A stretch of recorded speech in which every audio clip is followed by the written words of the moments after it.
Yeah, progression, right? I think, the shooting being consistent, he showed you that he can knock shots down, right? I think the thing for him though is he getting the shots consistently? Yeah. Are the minutes there? I think one thing, if you look at the numbers, Josh Hart coming, I think that took some attempts away from Quentin Grimes initially. And so how does that dynamic play out? I think if he gets the looks, he gets them consistently, he's gonna knock them down. He's shown you that. And defensively, he's gonna be who he has been. And so I think the steady progression would be uh, the way I would look at Quentin Grimes coming into the season as far as what you want to see. But I don't like it's we talk about the guards, right? Is he going to be on the floor in closing Right. minutes? Right. Is he Mhm. going to have the ball in his hands as far as shot attempts?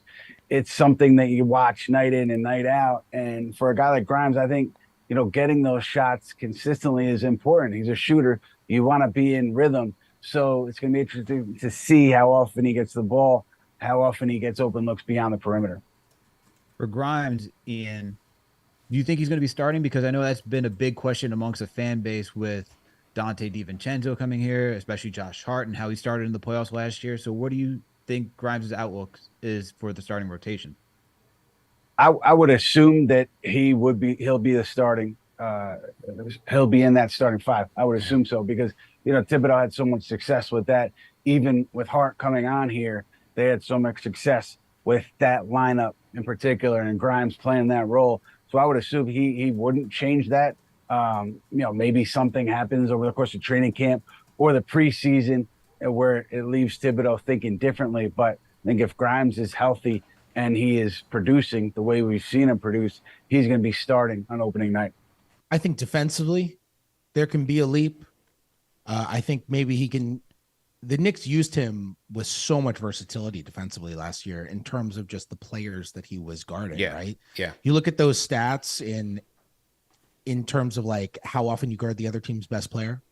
And Grimes was Grimes was guarding the other team's highest usage player on the floor for a higher percentage of his minutes than I think almost any player in the league. He was definitely top 5 in that stat last year. I think Dylan Brooks with Memphis was number 1. I forget exactly where Grimes finished up, but he was somewhere in the top 5, which means the Knicks were really relying on him. And he was guarding small guards like Trae Young. And then there were other nights where they were having him on Pascal Siakam. Yeah. And those Yeah. are just, Yeah. and every player in between, right? And those are very different players. So if Grimes can get his footwork to a place, and he's had really good moments against Trae Young, actually. Like he has done good jobs against Trae Young, but there have been other times where Trae has gotten by him. That game in Atlanta last year where they scored, what was it, 296 points? Yeah. Like Insane. it was Yeah.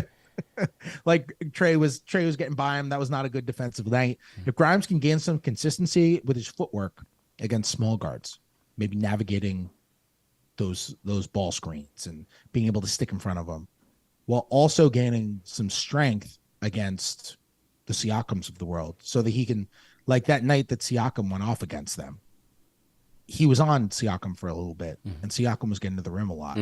And if he can gain some strength, gain some positioning, have some ability to not necessarily get as bullied by those bigger guys, that is so important for him, and it's so important for their defense. Well, on a previous episode that you had came on, we talked about his quick decision making. He was at the top, near the top of the league in terms of quick pass percentage. We see him when he attacked closeouts, put the ball on the floor. Sometimes he would find Mitchell Robinson for those wraparound passes, or he would make that quick decision. But there were other times where he was a bit unsure of himself. Sometimes he would defer. Defer back to Julius, defer back to Jalen. But it seems like the team wants him to be a bit more aggressive in looking for quality shots for himself. How do you see that playing out? I don't know if it's gonna happen, not because he's not capable of it. We're talking Grimes, Yeah, right? yeah, Grimes. Yep. Yeah, not because he's not capable of it. That's the stuff where I'm just like, I don't know if I see that happening. I will say I could see maybe more catch and shoot threes, but in terms of like Grimes running pick and rolls, all that kind of stuff, like I said, there's so many guys who can create on this team. Yeah, And if Grimes is going to be in the starting lineup, That's just not going to be his job. Like when you have Julius Randle and Jalen Brunson out there, like you don't want Grimes initiating your offense all the time. Like you have Jalen Brunson, like let him carry the big load. It's okay. You have Julius Randle, All NBA 2 out of the last 3 years. Let him carry the big load. It's okay. What Grimes needs to do is he needs to be spacing beyond the 3-point line, and he needs to be making those really quick decisions. Right. And that's what he's been really good at. Now, I'm not saying that he should never run anything, but I do think the balance is basically going to be like that's going to be his role. And then if you get late in the shot clock, maybe Grimes can do stuff. And obviously, I agree. He's great at attacking closeouts. Yeah. He's so good. What he does is he looks at the defender's feet and hips. And so he knows which way he's going to drive. He actually doesn't even predetermine which way he's going to drive. To the defender's feet and hips. And then as soon as he catches the ball, he looks there and that tells him, okay, I'm going right or I'm going left. And he's so good at getting by his guy when they close out hard on him. Honestly, the thing that I'm waiting on for Grimes this year, this is my personal opinion. I talked about like other people having their opinions about Brunson having a breakout or whatever. This is mine. I'm just waiting for Grimes to shoot 40 from 3. Yeah. Like I kind of don't really understand how he hasn't shot 40 from 3. Well, where was he at? He was Everything at on his jumper is perfect. He was at 38 last year. 38. 38. I think, Yeah. And I'm just 26 waiting in the for him to hit. playoffs.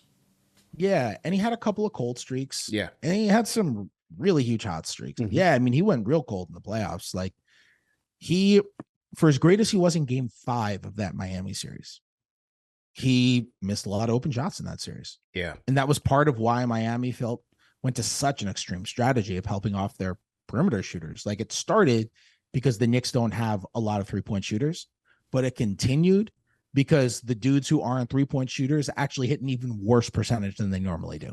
Like Grimes wasn't hitting his threes, and quickly before he got hurt wasn't hitting his threes, and Hart often wasn't taking the threes. And then his 3-point shot fell off too. He wasn't really hitting them. And so if you're not going to make them pay, especially with the guys who are really good shooters like Grimes, they're just going to keep doing it. Yeah. Grimes hitting his threes is really important, but I don't know. I watch his warm-ups and he hits everything. and when you watch a dude warm up, sometimes you can tell like, okay, he's got something, and it's just completely repeatable every single time. He is going up the exact same way. He is landing in the same place. His balance is excellent. His release is beautiful. Like I'm just waiting on that dude to get to 40. And we've seen like the last 10 games of the regular season, when the Knicks basically had their seating locked up and he was taking like 8-9 threes a game and hitting 45% of them. It's a 10-game streak. I'm not saying he's going to take 9 threes a game and hit 45% of them over the course of the season, but like not many guys are capable of that kind of hot streak. Yeah. I'm just waiting on like 6 threes a game at 40+%. I really do think that's going to happen. I really do think that's going to be the norm for him. It should be like that. That's a place he should get to.